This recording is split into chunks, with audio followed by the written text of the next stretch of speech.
Hi, எல்லாருக்கும் வணக்கம். இது என்னன்னு பார்த்தீங்கன்னா வெள்ளரி பழம்.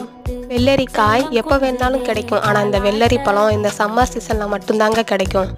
இதில் பாதி பழம் மட்டும் எடுத்து விதையை நீக்கிட்டு பின்னாடி உள்ள தோலை ரிமூவ் பண்ணலாம். தோலை ரிமூவ் பண்ணும்போது கேர்ஃபுல்லாக செய்யுங்க. ஏன்னா பழம் சாஃப்டாக இருக்கிறதுனால ஈஸியாக உடஞ்சிரும். பழத்தை 2 துண்டாக பிரிச்சுட்டு ஒரு துண்டில் சீனி சேர்த்துக்கிட்டேன், இன்னொரு துண்டில் நாட்டு சர்க்கரை சேர்த்துக்கிட்டேன். நீங்கள் இந்த மாதிரி வெள்ளரி பழம் சாப்பிட்டு இருக்கீங்களா? அதில் சீனி சேர்த்து சாப்பிட்டா பிடிக்குமா, இல்லை நாட்டு சர்க்கரை சேர்த்து சாப்பிட்டா பிடிக்குமான்னு கமெண்டில் சொல்லுங்கள். என் பசங்க இப்போ தான் முதல் முறையாக வெள்ளரி பழம் சாப்பிட்றாங்க. அதனால சீனி நாட்டு சர்க்கரை ரெண்டுமே நல்லா இருக்குன்னு தான் சொன்னாங்க. எனக்கு என்னமோ சீனி சேர்த்து சாப்பிட்றது தாங்க பிடிச்சிருக்கு.